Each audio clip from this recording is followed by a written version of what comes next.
네, 안녕하세요. 방문각에서 행정사 중에 지금 제가 1차 민법 총칙하고 2차 계약법 강의를 하고 있는 백운정입니다. 예, 여러분들 만나서 반갑고요. 민법은 지금 여러분들이 하시는 게 행정사라고 하는 것들이 공적인 관계에서 서류를 제출하시고 이럴 것들이잖아요. 그렇게 하기 전에 가장 기본적인 법률 관계를 다루는 게 민법이에요, 사실은. 우리가 얘기할 때 법이라고 하는 게 지금 우리는 법을 배우셔야 되는 거잖아요. 민법 말고도 여러분들이 배우셔야 되는 건 행정법 이런 걸 하셔야 되는데 가장 기초적인 게 민법이에요. 그래서 우리가 그 법조문에 나오는 게 모르는 말은 없잖아요. 다 읽을 수 있잖아요. 그런데 이해가 안 되는 거잖아요. 그러니까 그런 것들에 대한 것들을 개념을 잘 잡고 계시면 나중엔 어떻게 돼요? 내가 읽으면서 이해가 될 수 있게 만들려고 하는 거잖아요. 그러면 그게 암기가 돼서 될 게 아니라 체계를 잘 갖고 계시면 그냥 어느 순간에는 이제 조문을 알 수 있게 돼야 돼요. 이게 착착 맞아져 가지고. 그래서 공부를 할수록 법이 쉬워져야 돼요. 근데 어떻게 공부를 잘못하면 뭐죠? 시험장 가기 전에 난 뭘 공부했는지 모르겠다고 이제 울고 있는 사람들이 있단 말이에요. 거꾸로 공부를 해서 그래요. 그게 우리가 빙산의 일각이라고 하는 것처럼 사실은 시험장에 나오는 것들은 다 어디죠? 이 부분이에요. 여기 특별한 걸 나온단 말이에요. 근데 8, 90%는요. 여기에 있어요. 여기 8, 90%는. 이렇게 있단 말이에요. 그런데 여기를 안 배우고 이것만 배우면 어떻게 돼요? 나중에는. 자꾸 모르는 게 많이 나와요. 모르는 게 점점 많아져요. 그래서 지금은 오늘 하시는 거는 이 법이 어떻게 생겼느냐 이걸 알고 계시고 어떻게 법이 만들어졌냐를 알고 계시면 우리가 나중에는 공부할 게 점점 줄어들어야 되는 거예요. 그래서 그런 과정을 하기 위해서 인문 강의가 있는 건데 일단 여러분들은 민법을 알고 싶은 게 아니잖아요. 그렇죠?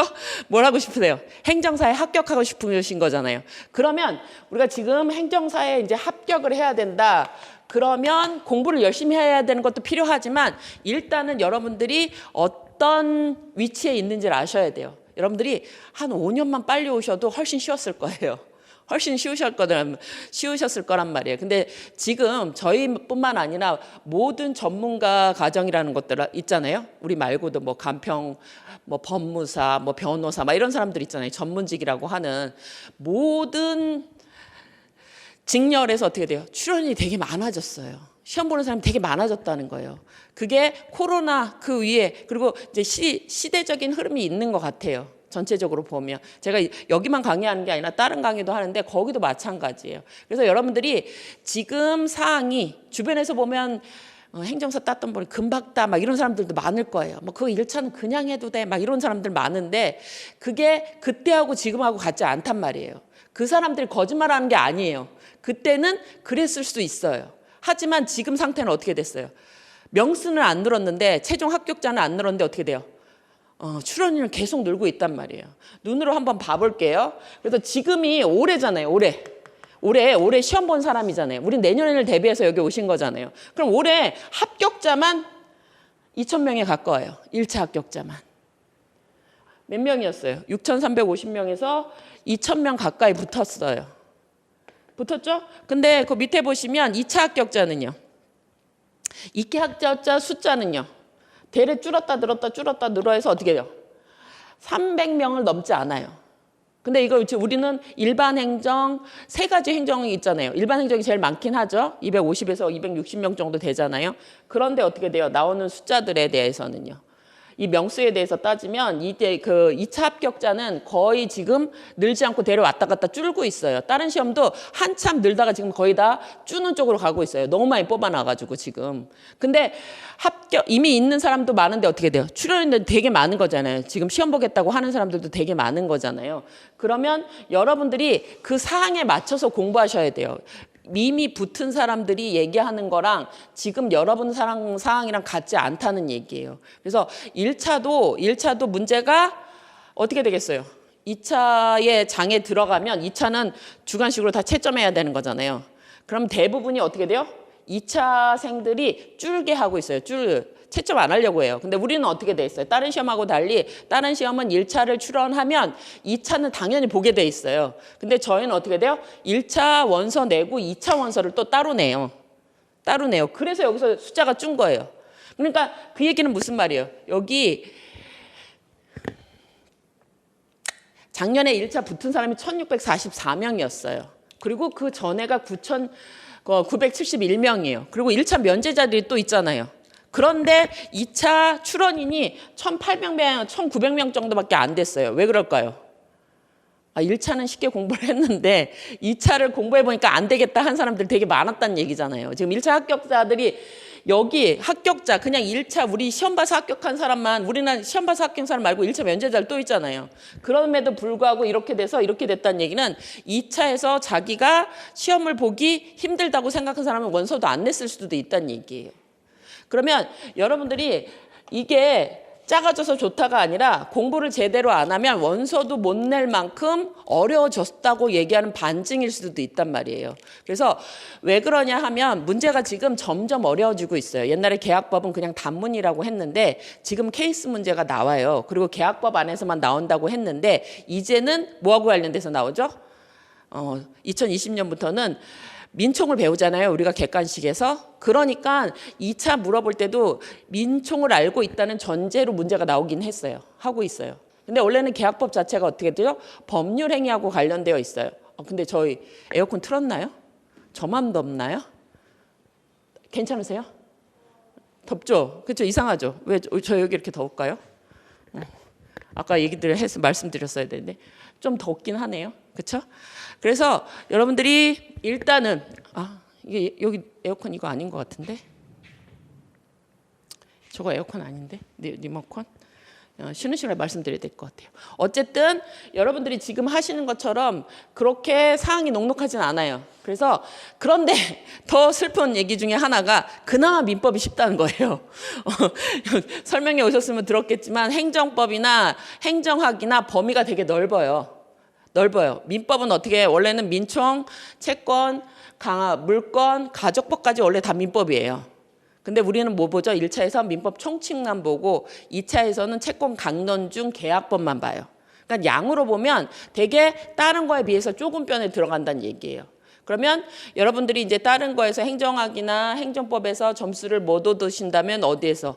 한 곳에서는 또 잘 봐야 될 거 아니에요. 그런 부분 중에 하나가 있어서 일단은 민법의 1차 민법이라고 하는 게 차지하는 것들 보시면 거기 까락률 나왔죠? 까락률이 왔다 갔다 하고 있는데 요거는 이제 최근 것들이에요. 근데 이게 내년 가서 어떻게 될지 몰라요. 이렇게 갑자기 어려워지는 때가 있잖아요. 57% 이렇게 나왔잖아요. 행정법이 어렵게 나왔지만 이게 어떻게 돼요?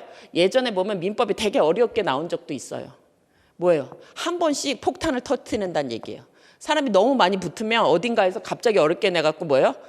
까락을 많이 줘갖고 떨어뜨린단 말이에요. 까락을 많이 줘서 떨어뜨리려고 하는 거가 있기 때문에 수험생들 우리가 이제 공부를 할 때는 일단 민총을 잘 하셔야지. 그게 기본이 돼서 어디까지? 계약법도 공부가 연계되어 있다는 거고 또 하나는 지금 보시는 것처럼 앞으로 이제 2차를 공부하실 때 민총을 공부를 하셔야지 그게 기본이 돼서 뭐죠? 계약법에서도 그게 연결돼서 공부가 이어지는 거고 지금 현재는 이제 민총에 있던 문제가 계약법에서 같이 나오기도 하고 있어요. 그래서 1차만 공부하시는 게 아니라 1차 그래서 1차 객관식이니까 금방 하지 하시는데 뭐 60점만 맞으면 되잖아. 그런데 2차 할 때 이해가 안 될 수도 있단 말이에요. 근데 개념을 잘 하시면 2차 할 때도 훨씬 쉬워진다는 얘기예요. 그래서 처음에 개념만 잘 잡으시면 돼요. 처음에가 중요해요. 이게 우리가 그렇잖아요. 처음에 갔을 때 똑같은 길을 가더라도 여기서는 별로 차이가 안 났으면 나중에 오면 이렇게 많이 차이 나는 거잖아요. 이게 이제 그런 것들이 나타나는 거예요. 법은 특히 뭐예요? 단순한 암기가 아니에요. 법은 우리가 뭐라고 얘기해요? 법체계라고 얘기하잖아요. 법체계. 왜 그럴까요? 국가가 없으면 법도 없어요, 사실은. 그래서 국가마다 법이 다 다르잖아요. 어느 나라에는 처벌되고 어느 나라는 안 처벌되고 북한하고 우리하고 많이 다를 거 아니에요. 체제가 다르면 법 규정도 다르거든요.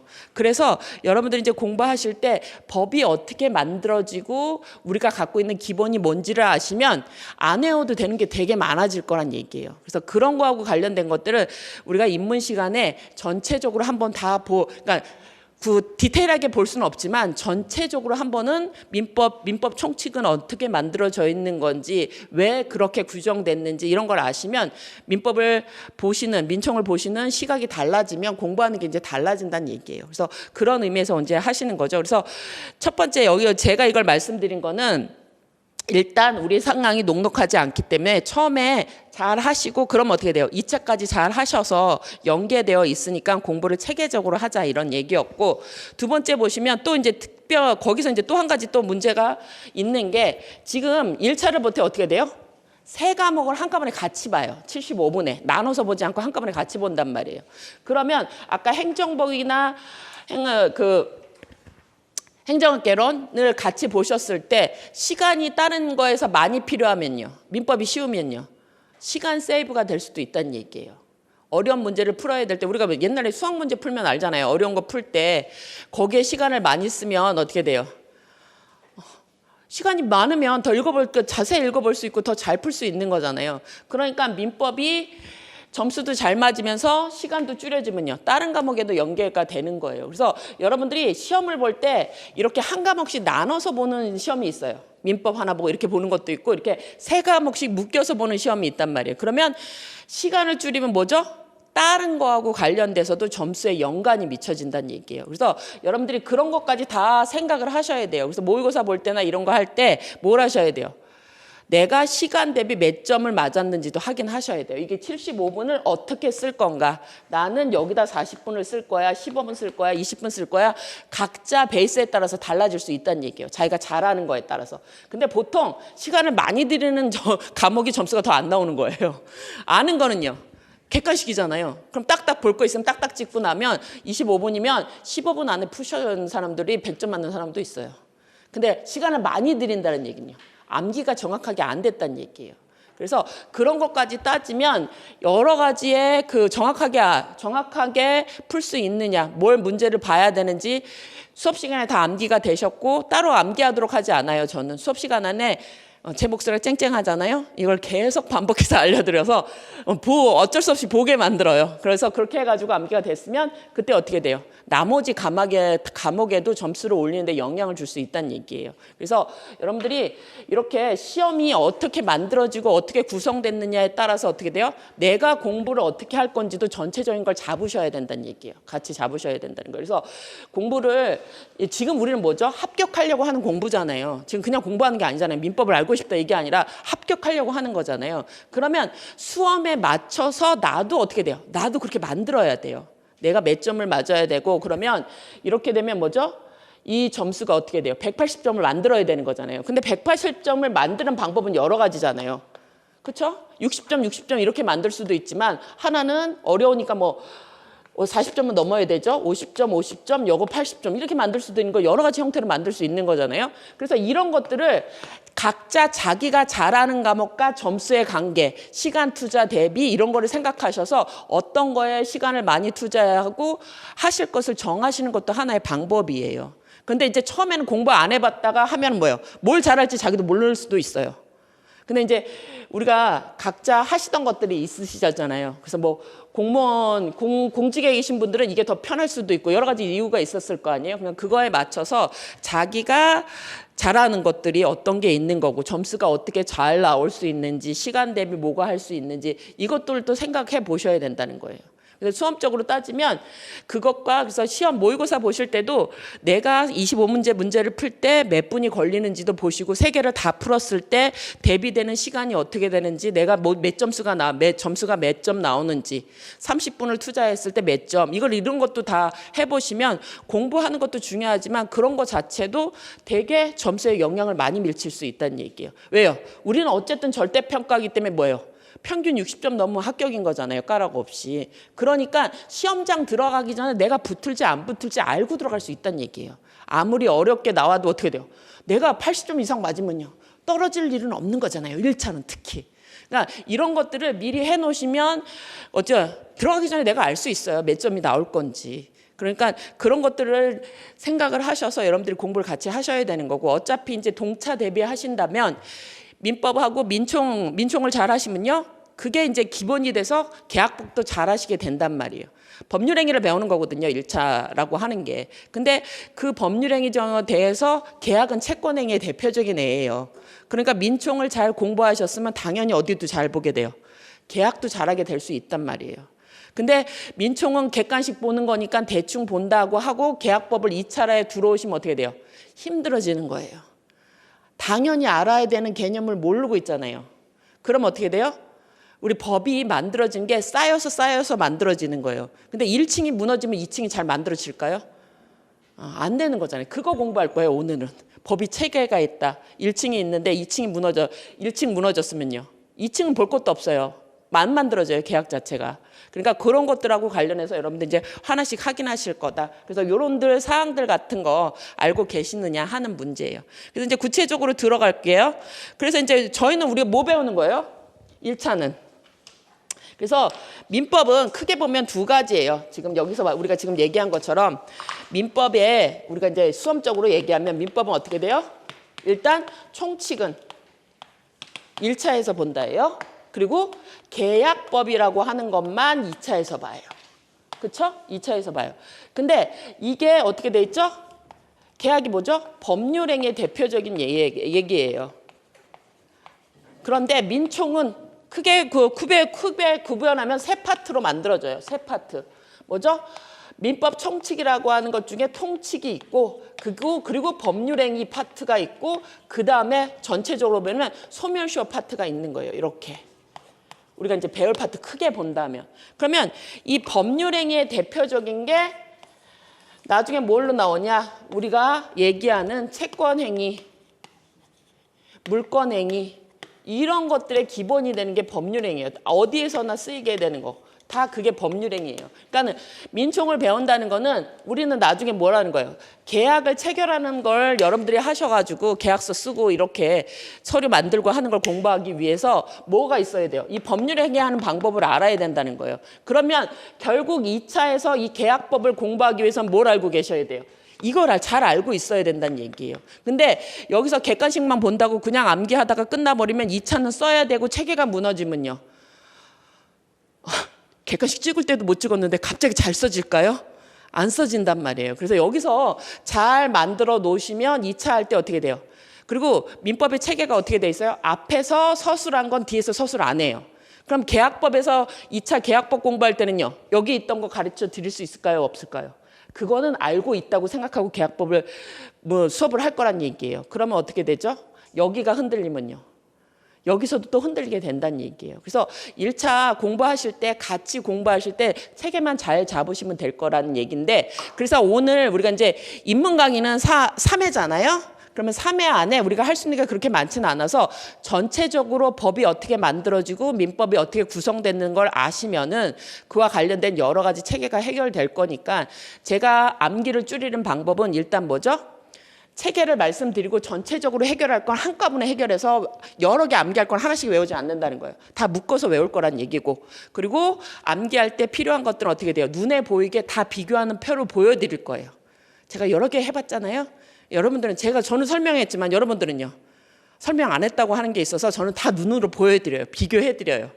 다 보여드려요. 눈으로 비교해서 보여드려요. 그렇지 않으면 머릿속에 안 남는 거예요. 다 똑같이 지나가니까. 그래서 그렇게 보여드려서 여러분들이 이제 하게 할 거라 하는 얘기예요. 그래서 그 구조를 볼 게 전체적으로 보면 오늘은 최소한 오늘은 하나는 알고 가야 될 거 아니에요? 우리 뭘 배운다고요? 일단 민법을 배운다. 민법이 뭐죠?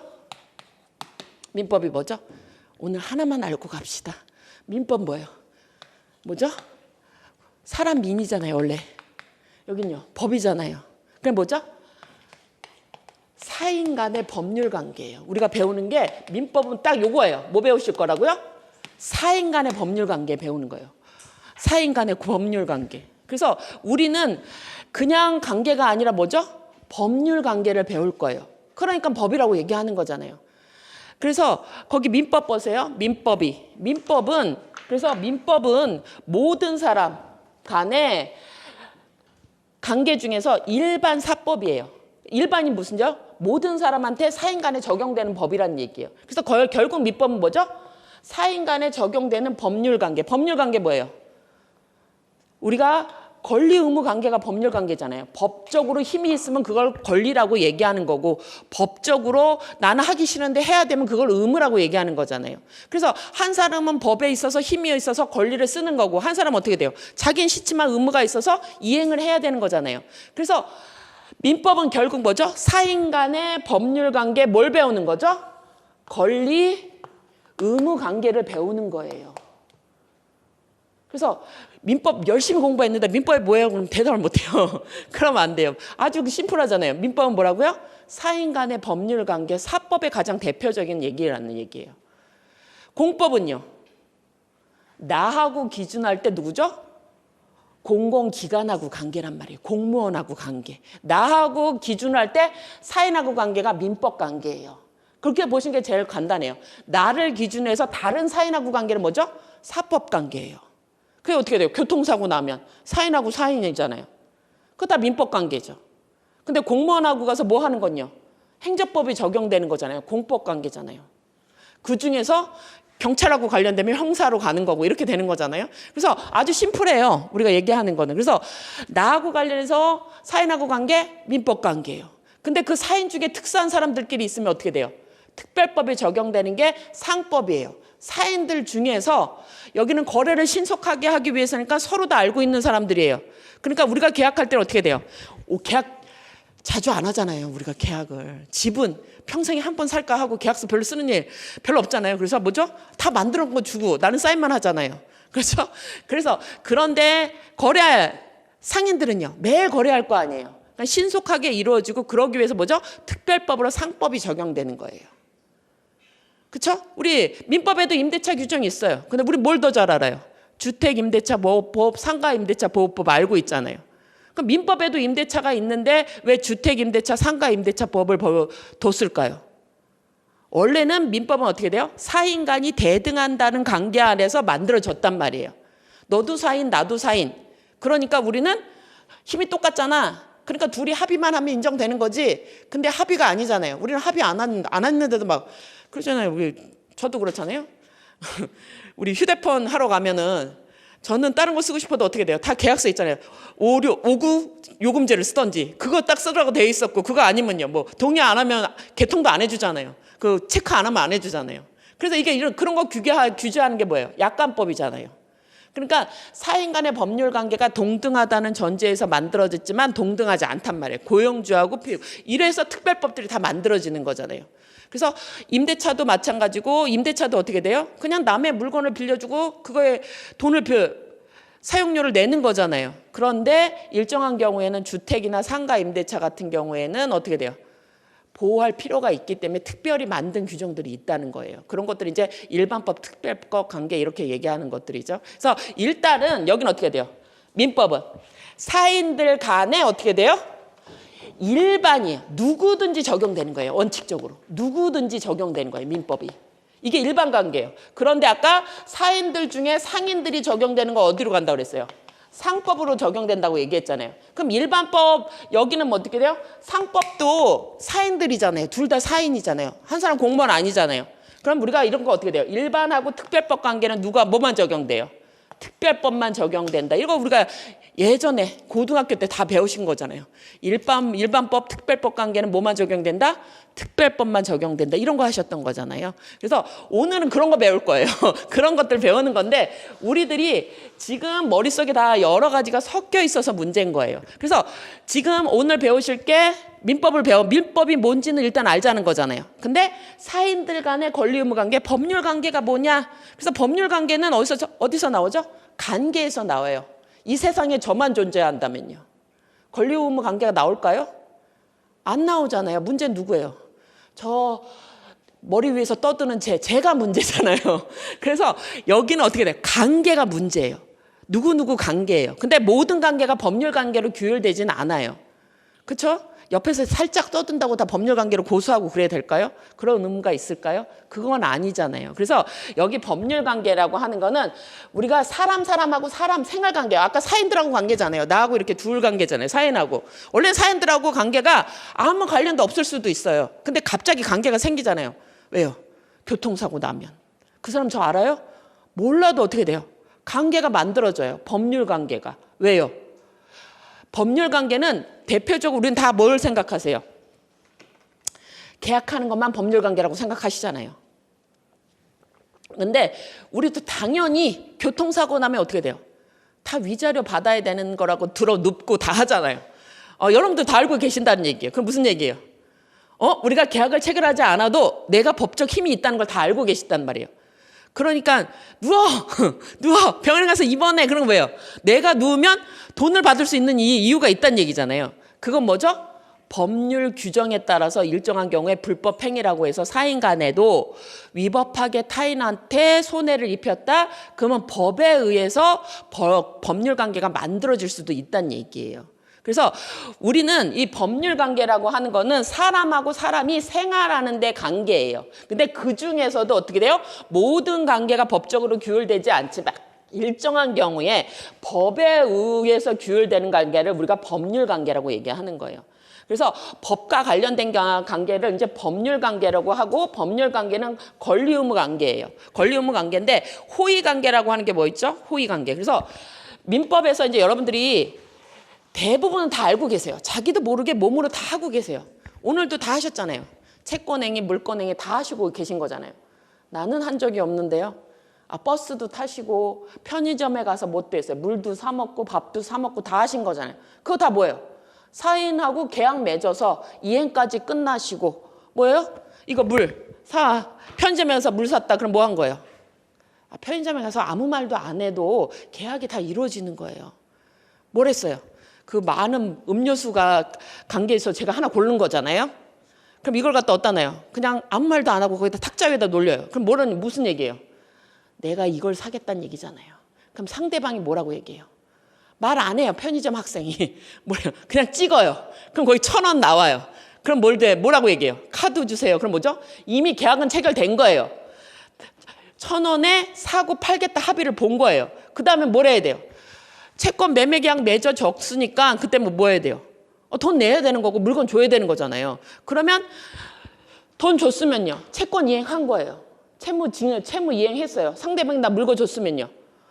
그때도 채무도 이행하잖아요. 매도인 매수인 다 한 거잖아요. 그 다음에 나는 어떻게 돼요? 동산일 때는 제가 이렇게 집었으면 어떻게 돼요? 이제는 돈 내고 집었으면 소유권, 물건까지 다 온 거예요. 먹었잖아요? 버려요. 그럼 뭐 하는 거예요? 소유권 포기예요. 소유권 포기잖아요. 이거 원래 내 거였잖아요. 소유권. 그런데 우리 쓰레기통하고는 얘기하는 거 아니라고 말씀드리잖아요. 계약은 누가 하고 해요? 사람하고 하는 거예요. 근데 우리가 이거 먹고 나면 뭐예요? 쓰레기통에 버리잖아요. 내 소유권이지만 난 포기하는 거예요.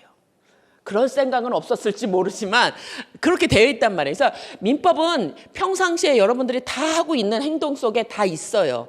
그런데 임대차도 하시고 뭐 다 하시잖아요. 방도 구하시고 밥도 사 먹고 다 하고 있는 거잖아요. 운송계약 맨날 버스 타고 다니고 전철 타고 다니고 있는 거잖아요. 그러면 그런 것들에 대한 것들을 다 알고 계시기 때문에 우리가 좋은 점은 뭐예요? 그런 걸 알고 계시기 때문에 여기서 구분만 잘할 수 있으면 돼요. 개념이 있는데 개념이 우리가 여러 가지 용어가 마구 섞여 있어서 문제예요. 그리고 일상적인 용어가 우리가 만드는 수험적인 용어로 바꿀 수 있느냐 하시는 얘기란 말이에요. 그래서 어렵지 않아요. 그런 용어들만 정확하게 쓰실 수 있으면 된단 말이에요. 그래서 그와 관련된 걸 우리가 이제 어떻게 할 거냐 하는 것들이에요. 그래서 지금 말씀드린 것처럼 이렇게 법률 관계는 사람하고 사람 관계에서 만들어지는 거예요. 근데 그런 사람하고 관계가 다 법률로 규율되지 않잖아요. 친구한테 밥 사줄게는요. 안 사줄 수도 있다는 얘기잖아요. 기회 남은 사줄게지 꼭 사줄다는 얘기 아니잖아요. 그렇죠?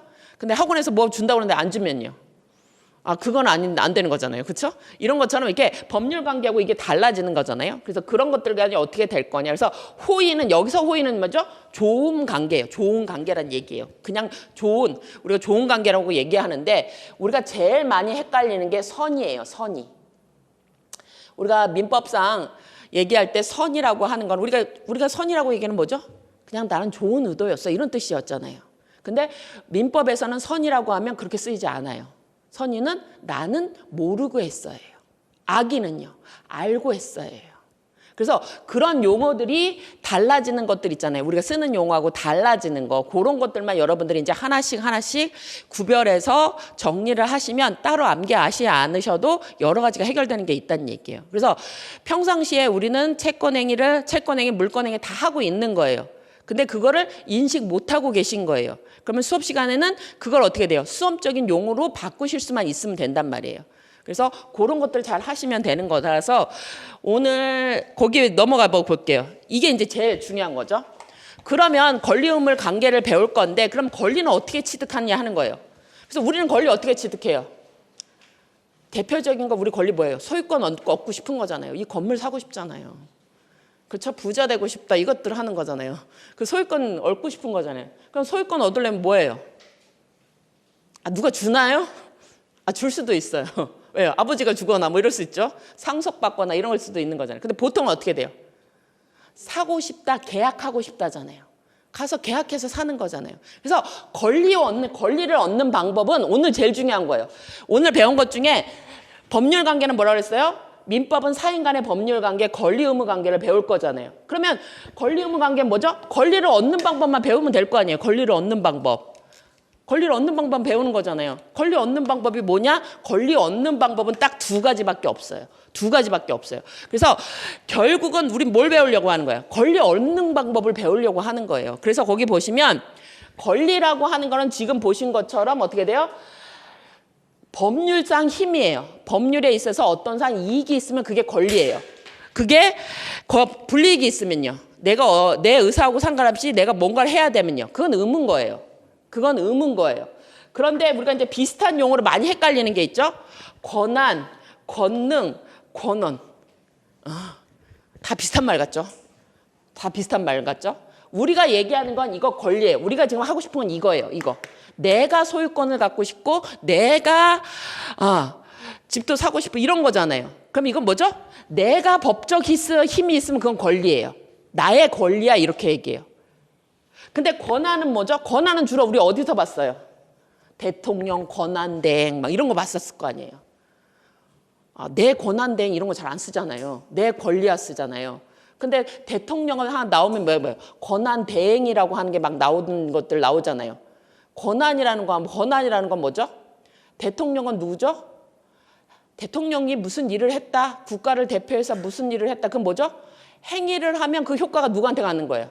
대한민국한테 간다는 거예요. 대통령한테 가요? 그거는 대통령이 가서 자기가 차를 사면 밥을 먹고 이러는 거 어떻게 돼요? 그냥 자기가 권리를 얻는 거예요.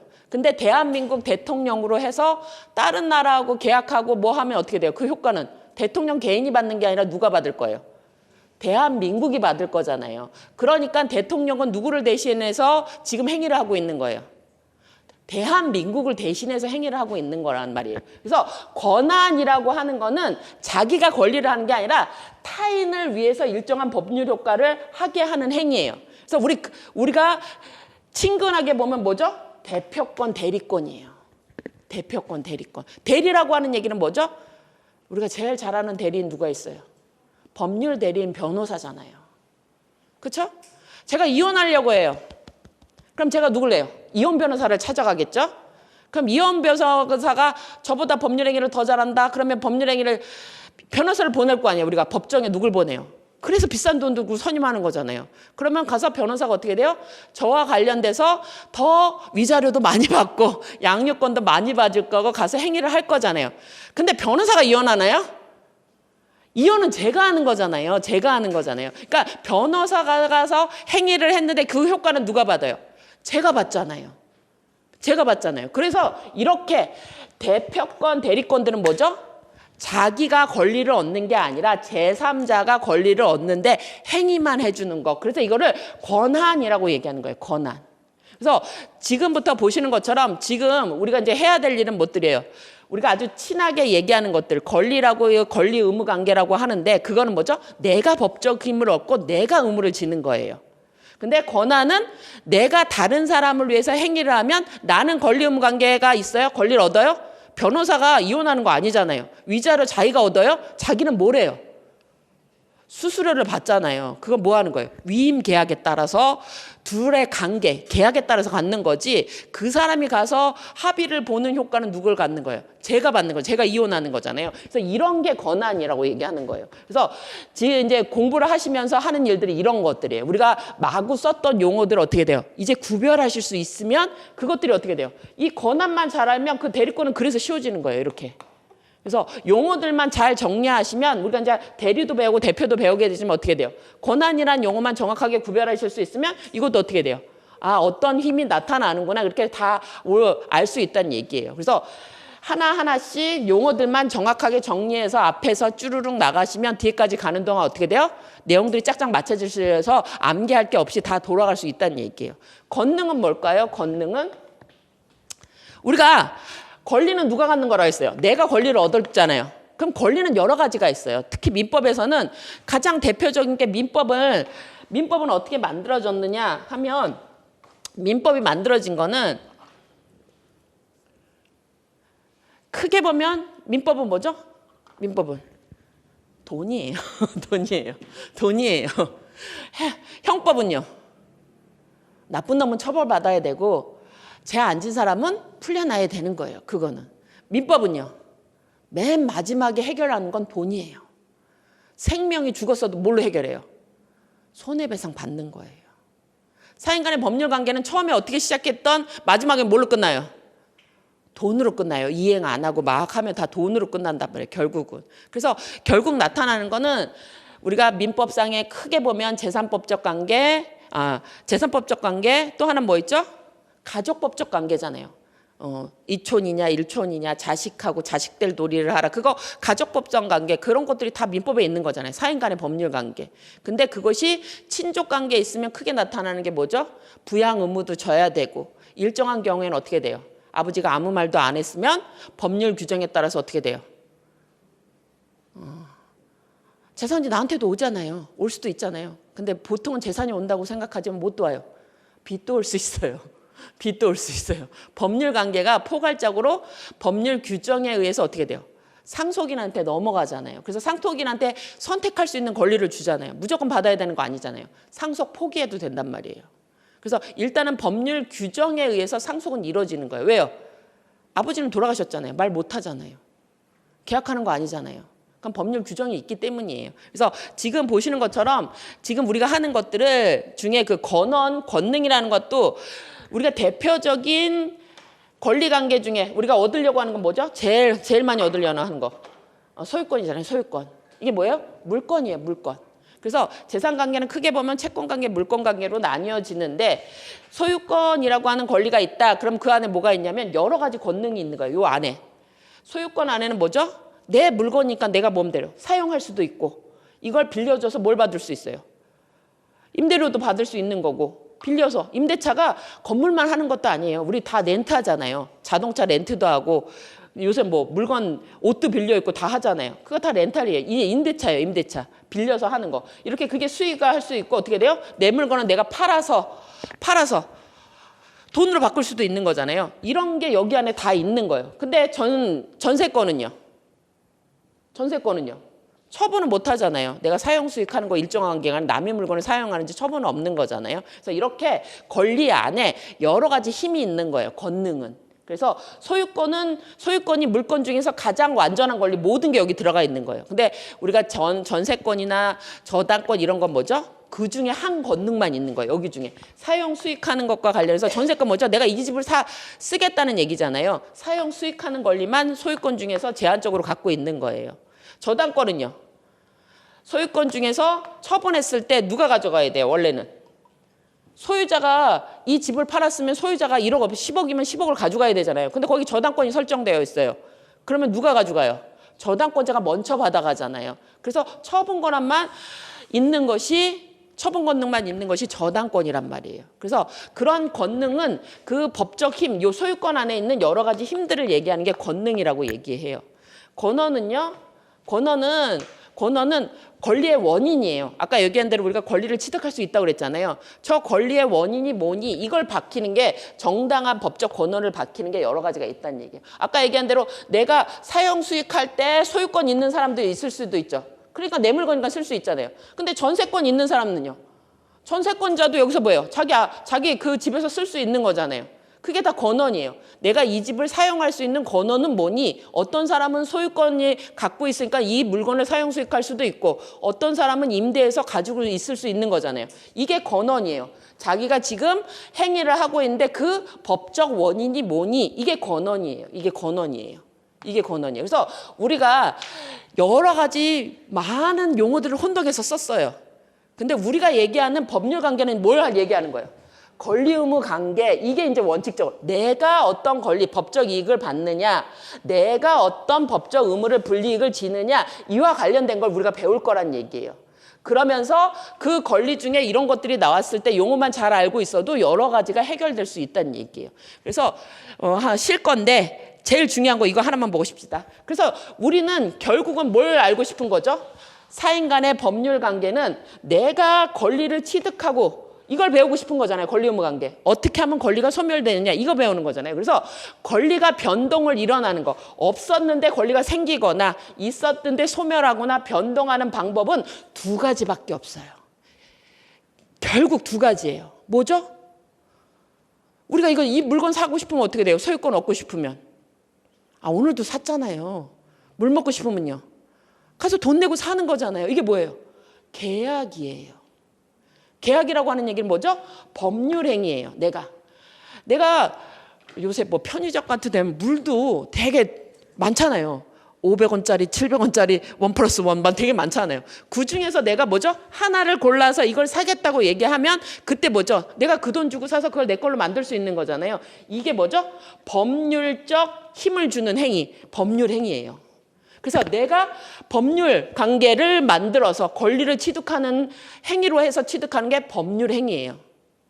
내가 행위를 해서 취득하는 거예요. 내 의사에 따라서 그 많은 물 중에서 나는 이걸 선택했어요. 이걸 사겠어요. 이렇게 말하는 거예요. 어떤 사람, 우리는 탄산수 안 먹잖아요. 근데 어떤 사람은 탄산수를 먹겠다고 하면 그게 계약에 체결이 돼서 난 그걸 사게 될 거잖아요. 그래서 이런 걸 정하는 게 법률 행위예요. 내가 적극적으로 나가서 이걸 사겠어요. 팔겠어요. 합의가 이루어지면 어떻게 돼요? 돈 주면 이제 내게 될 거잖아요. 이게 법률행위예요. 어떤 권리를 얻는 거. 이 물건의 소유권을 얻는 가장 대표적인 방법. 우리가 제일 많이 하는 게 뭐예요? 계약 체결하는 거잖아요. 근데 그거 말고도 나타나는 경우가 있어요. 가끔 국가에서 뭐 줘요? 뭐 주잖아요. 코로나였을 때 무슨 돈도 줬잖아요. 근데 국가하고 저하고 계약했나요? 계약 안 했는데 어떻게 줬어요? 법률에 정해서 일정한 경우에는 법률에 정해서 주잖아요. 근데 나는요 되게 많이 받고 싶었는데 안 주잖아요. 난 되게 많이 받고 싶은데. 그래서 막 싸우기도 하잖아요. 사람들이. 그래서 그때 코로나로 뭐 영업이 안 돼서 이걸 주겠다고 하는데 자기는 1,000만 원 손해봤다고 했는데 얼마 줘요? 100만 원도 줬다가 안 줬다가 막 그러잖아요. 그래서 이거는 내가 원한을 주는 게 아니라 뭐죠? 법에 정해준 대로 효과가 발생하는 거예요. 얘는. 그렇죠? 대표적인 게 뭐예요? 상속이에요. 상속. 상속은 뭐죠? 상속은 아버지가 우리가 재산관계가 어떻게 돼요? 내 물건 내 마음대로 팔 수 있는 거잖아요. 근데 사람은 죽으면요. 내 마음대로 못 팔잖아요. 근데 죽기 전에 유언하면 어떻게 돼요? 유언대로 처리될 수 있어요. 내 재산은 내가 사후적인 재산 관리를 정할 수 있어요. 유언해 놓으면 돼요. 근데 유언을 안 해 놓으면요. 부동산은 원래 누구 거예요? 사람은 최소한 살아 있어야지 권리 의무를 갖는단 말이에요. 죽으면요. 권리 의무 못 가져요. 그러면요. 주인 없는 물건이 될 거 아니에요. 근데 아버지가 돌아가셨는데 부동산도 있고 돈도 있고 여러 가지 있었어요. 그럼 주인은 없는 물건이 되는 거잖아요. 원칙적으로. 말을 안 해놓고 갔다. 그럼 아버지는 돌아가셨잖아요. 그러면 권리 주체가 없는 거잖아요. 그럼 이거 건물 어떻게 돼요? 무주의 부동산이 된 거예요. 사람이 없으니까 원칙적으로. 우리는 당연히 상속을 받는다고 생각하지만 아닐 수도 있어요. 아버지가 어떻게 돼요? 야, 전부 사회에 기부한다 그러면요. 나한테 안 오는 거예요. 원래 원칙적으로 아버지가 말을 해놓고 갔으면. 그러니까 말을 안 해놓고 갔으면 원래는 어떻게 돼요? 그냥 사람이 죽었으면 권리자가 죽었기 때문에 이건 무주의 부동산이 되거나 무주의 동산이 된단 말이에요. 그럴 거 아니에요. 권리자는 죽었잖아요. 근데 우리는 당연히 상속을 받는다고 생각하잖아요. 상속인 없는 사람도 많아요. 요태 같은 경우에. 결혼도 안 했는데 애가 있나요? 유언 안 해놨으면요. 그건 누가 가질 거예요? 먼저 가서 집으면 임자인가요? 지금은 옛날 그런 때도 아니고 땅 먼저 갖는다고 지금 임자 아니잖아요. 그럼 누구 거예요? 부동산은 무주물이라도 무주의 부동산은 무조건 국가 거예요. 부동산은 무주의 국가. 부동산은 주인 없는 건 다 국가 거예요. 부동산은 원칙. 조문에 나와 있어요. 있잖아요. 법률 규정에서 효과 준다면서요. 법에 정해놨어요. 뭐라고요? 우리는 안 배우지만 물권에 정해놨어요. 무주의 부동산은 누구 거라고요? 국가 거라고 정해놨어요. 법률 규정에 따라서. 국가가 이제 자기가 다 수집하는 거죠. 이렇게. 너 죽으면 다 내 거야. 이제 되는 거죠. 이렇게 되는 거죠. 근데 그렇게 하지 않고 상속인이 있으면 상속법이라는 게 있어가지고 말씀을 안 하시고 갔으면 법률 규정에 따라서 순위에 따라서 어떻게 돼요? 그 재산 관계가 나눠지고 있는 거예요. 그래서 상속은 법률 규정에 의한 취득이에요. 아버지가 우리한테 계약하셨어요. 너 가져와라 막 이런 얘기 하시면 그건 뭐가 돼요? 증여예요, 증여. 그건 증여예요. 그거는 살아계셨을 때 했으면 효과는 내가 죽으면 너 가져라면 사인증여라서 그 의사표시로 나타나는 거예요. 근데 그런 말을 안 하시고 돌아가셨으면 원래는 권리 주체는 살아는 있어야 되기 때문에 안 되는 거예요. 그러면 주인 없는 물건이 됐으면 법률 규정에 따르면 원래 무주의 물건은 어떻게 돼요? 국가 거가 돼야 된단 말이에요. 부동산은. 동산은요. 먼저 갖는 사람이 임자가 될 수도 있어요. 그거는.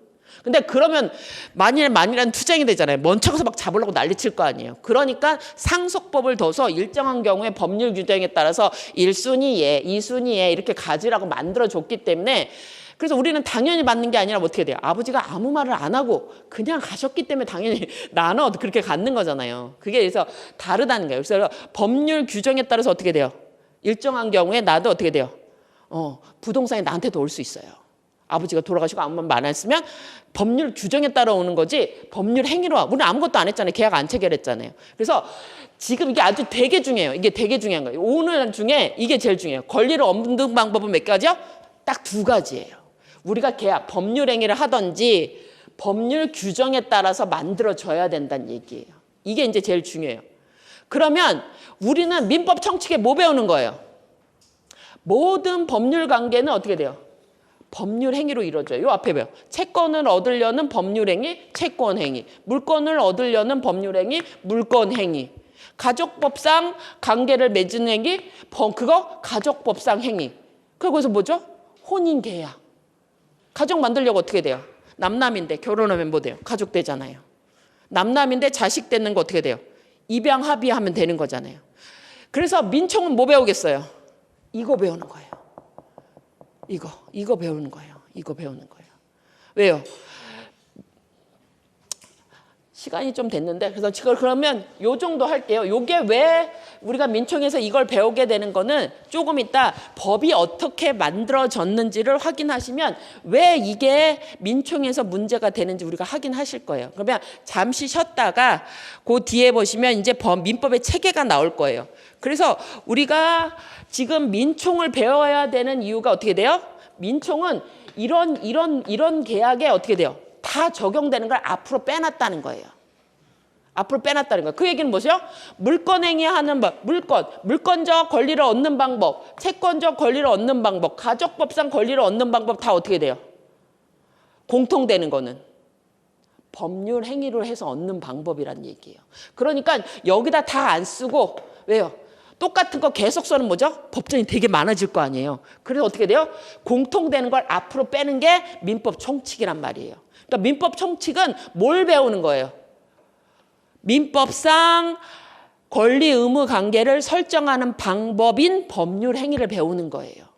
그러면 여기서 배워놨으면 나중에 물건에서 특별한 것만 여기서 적으면 될 거잖아요. 물건을 얻으려는 법률행위, 물건행위예요. 그럼 여기서 법률행위를 배웠으면 물건적 법률행위 플러스 여기서 특별한 거 하나만 배우면 될 거 아니에요. 그럼 물건에다가 그거 다른 거 쓰겠어요? 법률행위는 안 쓰고 특별한 것만 쓸 거란 말이에요. 그러면 채권을 얻기 위해서 하는 행위 뭐예요? 채권적 법률행위잖아요. 그러니까 우리는 채권법에서 뭘 배울 거예요? 계약 배울 거잖아요. 그러니까 여기하고 여기가 어떻게 돼요? 연결돼 있다는 얘기예요. 그래서 민총을 잘 하셔야지 나머지 계약관계가 관련된 거, 권리 얻는 방법이 어떤 거냐 이거 배울 거란 얘기예요. 그래서 우리가 좀 이따 전체적으로 보겠지만 민법의 구조하고 법체계만 알아도 어떻게 돼요? 전체와 어떻게 연결됐는지. 그래서 얘를 모르면요. 채권법에서는요. 여기서 배운 건 여기서는 안 쓴단 말이에요. 다 여기서 배웠잖아. 그러니까 계약에서 어떻게 되겠어요? 법률행위 하는 방식을 여기다 쓰겠어요? 아니요. 여기는 물건의 특별한 규정, 채권의 특별한 규정을 쓸 거란 말이에요. 그럼 여기는 주로 뭐가 있겠어요? 권리를 얻는 방법 2가지라고 그랬잖아요. 법률행위를 하는 뭐라고 했어요? 법률 규정이었죠. 그럼 법률 규정으로 특별히 소유권을 얻는 방법, 이건 여기다 써 있을 거란 말이에요. 법률 규정으로 특별히 물건을 얻는 방법은 여기 써 있을 거란 말이에요. 법률 규정으로 특별히 채권을 얻는 방법은요. 여기 써 있을 거예요.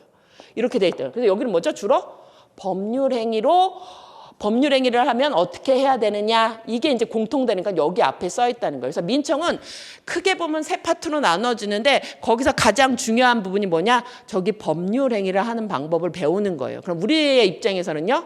계약법은 뭐죠?